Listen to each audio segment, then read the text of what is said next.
Berlin est une ville qui me passionne depuis longtemps parce que c'est à la fois le théâtre de l'histoire et la scène où l'architecture moderne apparaît en Europe.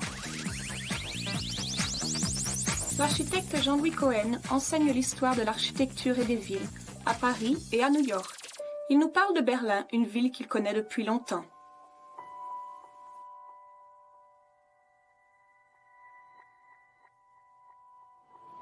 Je me souviens de Berlin en juillet 1961. J'avais pris cette photo de la porte de Brandebourg et on pouvait passer à travers. La place était vide. Quelques semaines à peine plus tard, le mur était construit et ce passage au travers de la porte serait impossible pendant 38 ans. Berlin est une ville très jeune en Europe. Inutile de chercher des colonnes romaines, on n'en trouvera pas. Ce qui se passe sur ce site de l'Aspree, cette rivière assez plate, c'est que finalement deux villes sont créées au début du XIIIe siècle. L'une s'appelle Berlin, l'autre s'appelle Köln. Et puis toute une série de faubourgs vont suivre de chaque côté de la rivière. Le tournant décisif, c'est quand le duc de Hohenzollern devient électeur de Brandebourg en 1425. Il s'installe à Berlin, qui prend le statut de ville de résidence et qui va se développer considérablement, notamment au XVIIIe siècle avec la création de cette grande avenue qu'est Unter den Linden, de cet axe nord-sud fondamental que sera la Friedrichstraße, et surtout avec la délimitation de la ville par un mur d'enceinte dont la porte de Brandebourg est la dernière entrée. Une promenade avec Jean-Louis Cohen en 5 époques, qui commence par le Berlin des rois de Prusse au début du XIXe siècle. Unter den Linden, embellie avec ses édifices baroques, est devenue l'avenue prestigieuse de la capitale.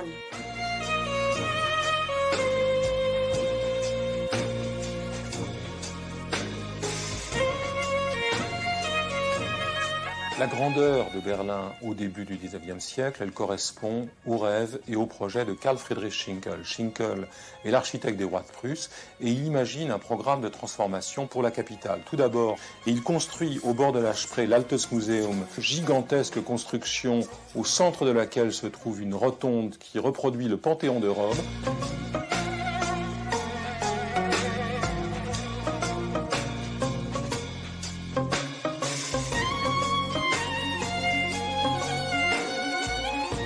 Il dessine et construit sur Unter den Linden le corps de garde.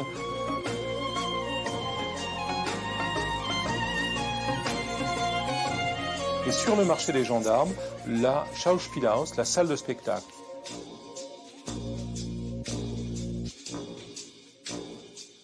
Tous ces éléments construits et ceux qui étaient imaginés par Schinkel avaient un seul horizon, Athènes. Il s'agissait, en deux mots, de créer Athènes sur les bords de l'Aspree. Tout au long du XIXe siècle, Berlin subit une formidable poussée démographique au point de rattraper son retard sur Londres et Paris. La révolution industrielle en marche bouleverse le paysage de la capitale. La figure la plus typique de Berlin après l'unité, à la fin du XIXe siècle, c'est plus le triangle de la Friedrichstadt, c'est plus le système des faubourgs ou l'enceinte qui a disparu, c'est le chemin de fer urbain, le S-Bahn, en forme de tête de chien sur le plan de Berlin, traversé par une ligne médiane très importante, surélevée, qui permet la découverte de tout le centre de la ville encore aujourd'hui.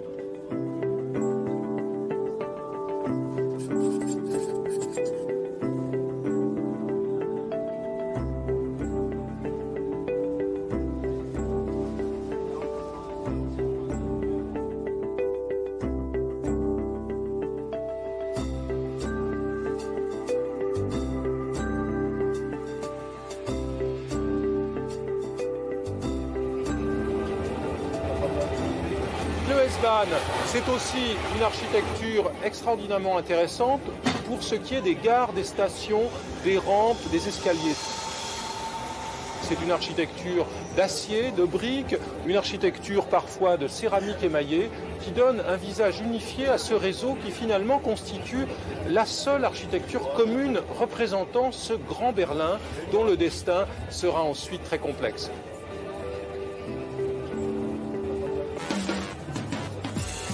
Le S-Bahn, chemin de fer très moderne pour l'époque, finalement reflète ce qu'est l'identité du Berlin à la fin du XIXe siècle. C'est la capitale mondiale des entreprises électriques. On appelle Berlin à l'époque Chicago sur l'Aspree ou bien Electropolis.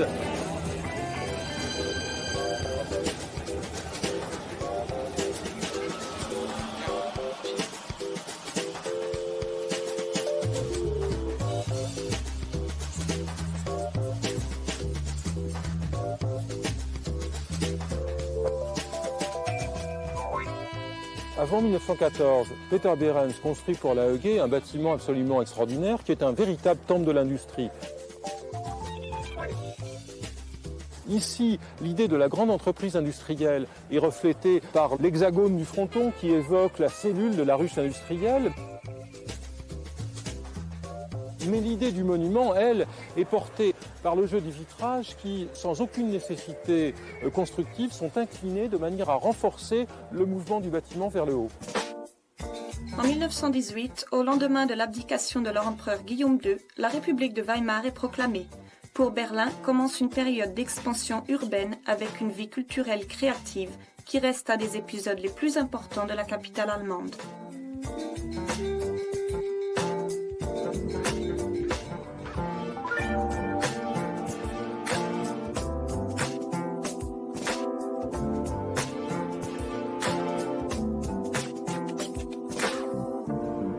Sous la République de Weimar, Berlin, ce sont de belles maisons modernes, mais ce sont aussi les plus grands ensembles de logements sociaux d'Europe à l'époque. La cité du fer à cheval de Bruno Taut, construite dans les années 20, est l'un des plus grands ensembles de logements du moment. C'est une architecture qui travaille sur la continuité de la façade, mais aussi sur la profondeur, avec ses loggias dont le fond est bleu ciel. On voit le marquage entre les unités qui est souligné par les chaînes de briques et surtout cette petite rangée de séchoirs à linge en haut dont les fenêtres carrées constituent une sorte de frise virtuelle.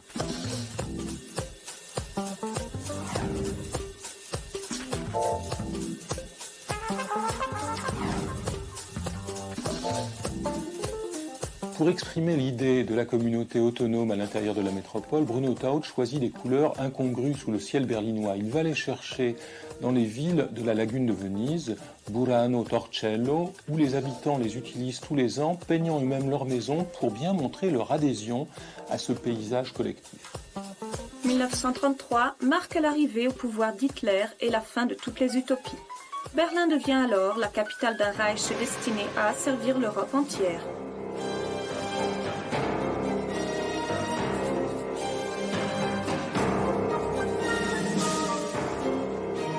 Le stade olympique de Werner March est considéré comme un des principaux bâtiments du nazisme à Berlin.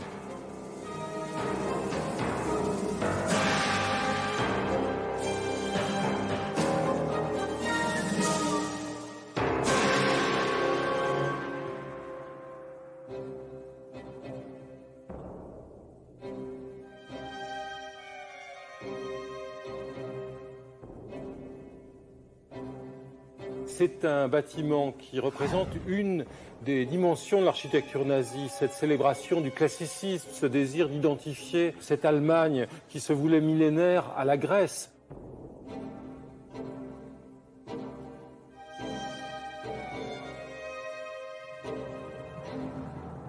Ce Berlin était réglé par deux axes est-ouest et nord-sud que Speer avait dessinés, et pour la conception desquels le modèle de Paris était le modèle dominant.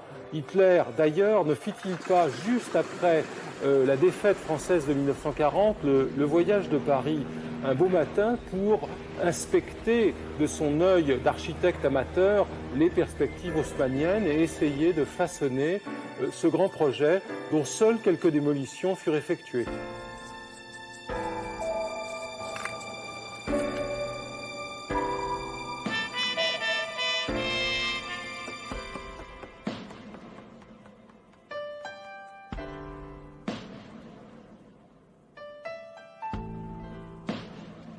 L'aérodrome de Berlin-Tempelhof, construit à la fin des années 30, reflète bien les ambiguïtés, les hésitations et la duplicité de l'architecture construite sous le nazisme. À l'extérieur, une expression monumentale avec une façade plaquée de pierre, et puis à l'intérieur, ces extraordinaires porte-à-faux métalliques.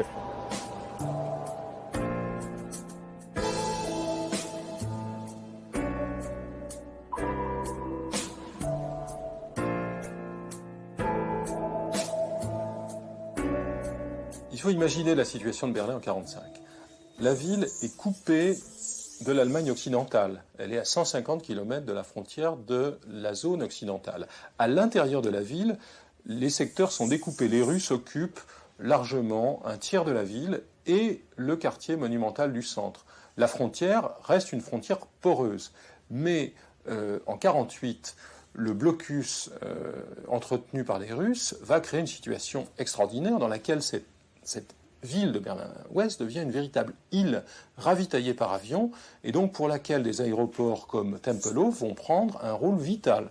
C'est aussi de ce moment-là que date cette espèce de prise de conscience de Berlin-Ouest comme entité très particulière, comme vitrine du monde libre, entre guillemets, à l'Est.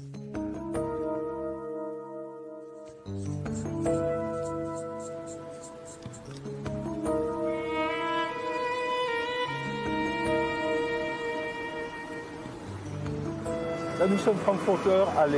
C'était une des grandes voies qui reliait Berlin à l'est de l'Allemagne. Les soviétiques à Berlin-Est, après la création de la RDA, commencent à importer leurs idées et leurs emblèmes. Et donc, cette allée, cette grande voie est rebaptisée la Stalinallee. Elle va devenir le théâtre de la reconstruction de Berlin. Donc, ce que nous voyons, ce sont des constructions que nous pourrions voir à Stalingrad, à Minsk ou dans d'autres villes d'Union soviétique.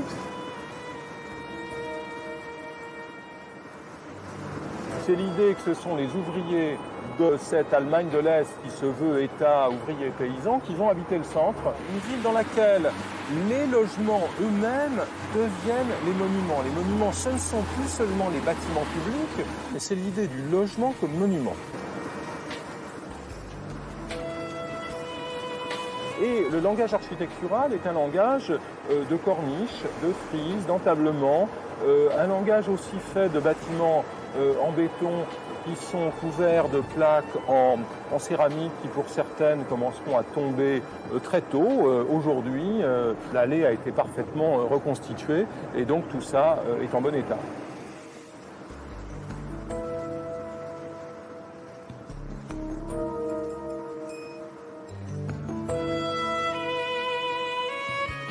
Alors j'ai très bien connu le vieux Henselmann, qui est l'architecte de tout ça. Le vieux Henselmann disait, quand on lui disait « mais tu fais quand même de la merde », il disait « je dessine aussi bien que je peux et je construis aussi mal qu'on m'en donne les moyens ».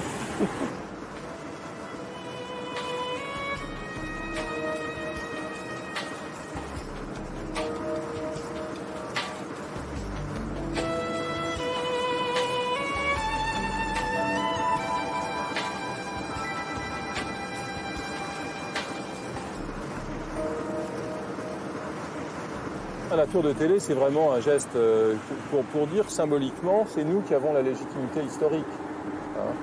Berlin est la capitale de la RDA. Donc la capitale, ça se marque par une tour Eiffel, par un Capitole, par un grand bâtiment.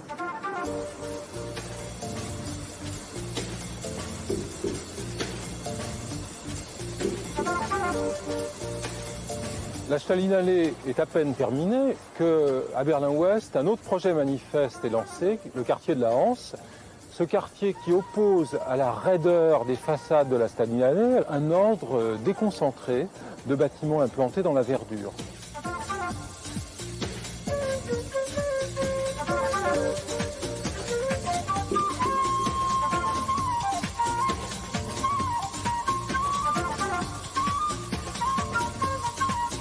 On pourrait dire dans une certaine mesure que ce plan libre du quartier est une métaphore de ce nouveau concept forgé pendant la guerre froide, le concept de monde libre. Et pour faire cette démonstration, les Berlinois vont chercher Gropius, le fondateur du Bauhaus, qui a émigré aux États-Unis depuis 1937 et qui fait un bâtiment incurvé percé de balcons et assez élégant, et aussi Alvar Aalto, le Finlandais, qui réfléchit à une question très intéressante pour le logement de cette période, qui est d'essayer d'introduire de l'élégance, de la singularité, de la qualité dans un volume extrêmement simple, un volume prismatique tout à fait élémentaire.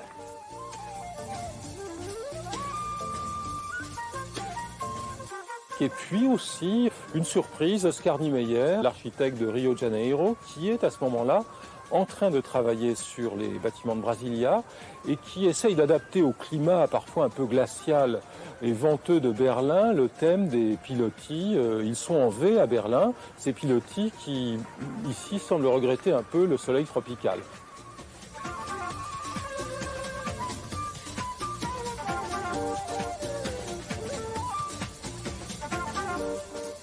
Dans ce Berlin divisé, où sont construits à l'est la Stalinallee et à l'ouest le Hansa-Viertel, la limite entre les secteurs est encore très poreuse. Et en 61, cette limite poreuse que constituait la frontière entre les secteurs devient un problème politique. C'est-à-dire que les citoyens de l'Est qui vont gagner des marques ouest ont un niveau de vie qui détruit complètement le système social de l'Est et qui constitue une menace politique pour le régime communiste de Pankow. Et donc, cette frontière devient un rempart, comme le disaient les Allemands de l'Est, un mur infranchissable qui va rester en place pendant presque 30 ans et qui va décider de la fin de la guerre froide. Avec la construction du mur, Berlin-Ouest devient sans espoir de réunification. Un rectangle noir va symboliser cette partie de la ville devenue autonome.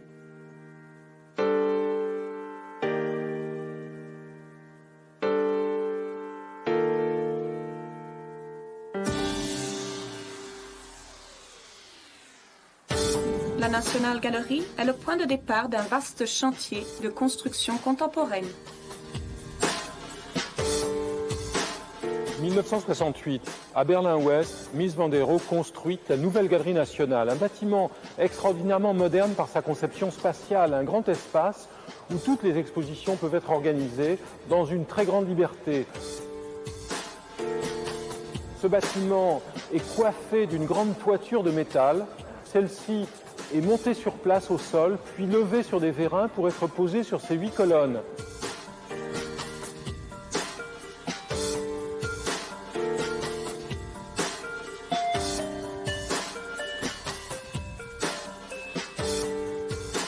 La Galerie nationale de Nice est l'un des 3 bâtiments principaux du Kulturforum et la galerie est complétée par la Philharmonie de Hans Scharoun, magnifique bâtiment à la toiture dorée et aux espaces intérieurs fluides et organiques, et la nouvelle Bibliothèque d'État qui sera le dernier bâtiment construit par Scharoun dans les années 70. Après la destruction du mur et la réunification en 1990, les nouveaux pôles de cette capitale de l'Allemagne réunifiée vont devenir un pôle politique avec le Reichstag et un pôle commercial et un pôle symbolique aussi du pouvoir retrouvé des grandes entreprises sur l'ensemble de l'Allemagne autour de la Potsdamer Platz.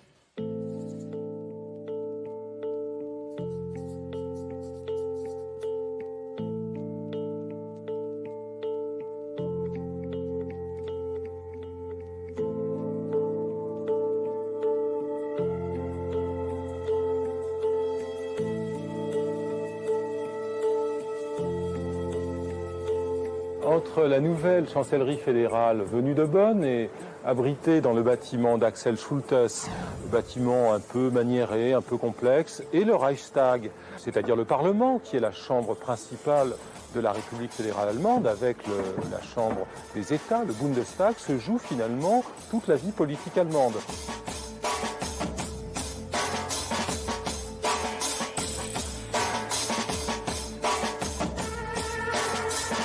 Aujourd'hui, le bâtiment devient un lieu de visite, un lieu de promenade, avec cette coupole que Norman Foster a dessinée, en y intégrant une rampe hélicoïdale qui permet de découvrir progressivement à la fois vers l'extérieur le paysage de Berlin, du nouveau Berlin, et vers l'intérieur le spectacle des parlementaires au travail assidûment à construire le nouvel État.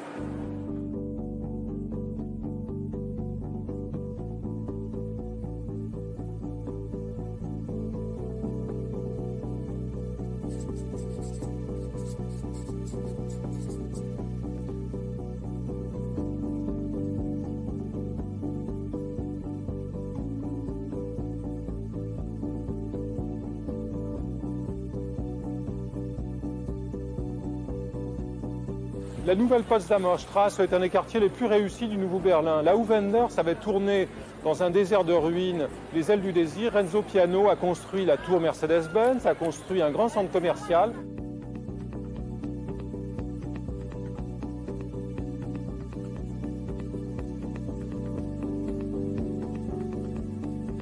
Un quartier au fond tout à fait animé dans lequel les plaquettes de briques de façade donnent une cohérence à des édifices de métal ou de béton et donnent une image assez intéressante d'un Berlin du 3e millénaire dans lequel les textures évoquent parfois celles du Berlin des origines.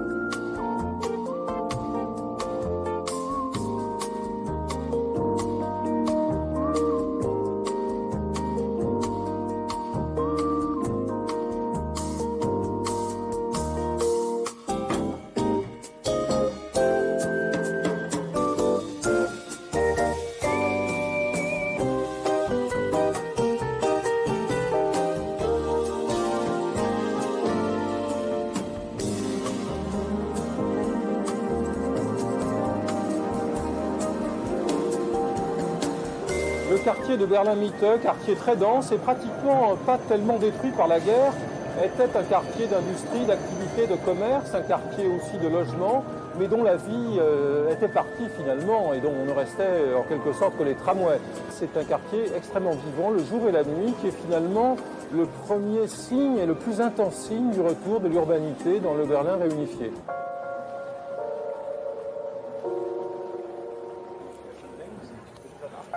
Les Hackeschenhöfe sont des cours industrielles et artisanales qui étaient restés assez à l'abandon à Berlin-Est et qui prennent un relief tout à fait différent aujourd'hui avec ces clinkers qui ont été restaurés. C'était des cours dans lesquels on trouvait des ateliers mais aussi des habitations. Aujourd'hui, ce sont des bureaux de firmes de cinéma, des lofts, des restaurants, des boutiques de design.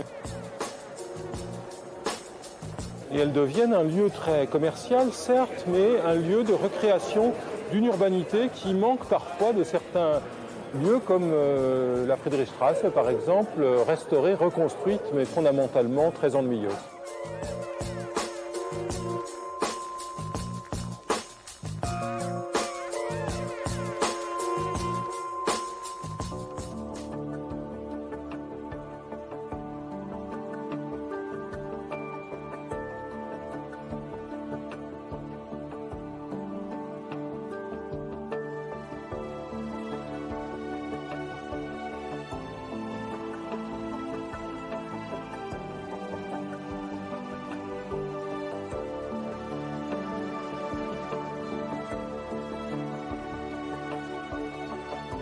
Au petit matin, l'image de densité que donne Berlin la nuit se dissipe, en particulier au centre, sur le terrain vide qui était celui du château détruit en 1950 par l'Allemagne de l'Est.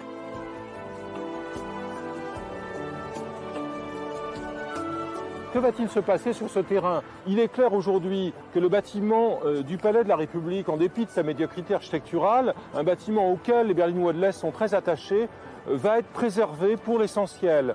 Il est clair aujourd'hui que la Bauakademie de Schinkel, ce bâtiment de briques à l'image des modèles anglais de l'époque de la Révolution industrielle, va être fait.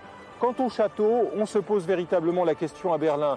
Est-ce que la capitale de la Nouvelle-Allemagne va encore rêver d'être Athènes, va rêver d'être Chicago, d'être Londres, va s'identifier à Paris? Berlin va-t-il regarder sa propre histoire avec les épisodes les plus discutables de cette histoire? Berlin est face à son destin, Berlin est face à elle-même, à son histoire, mais aussi face à son avenir dans ce lieu central.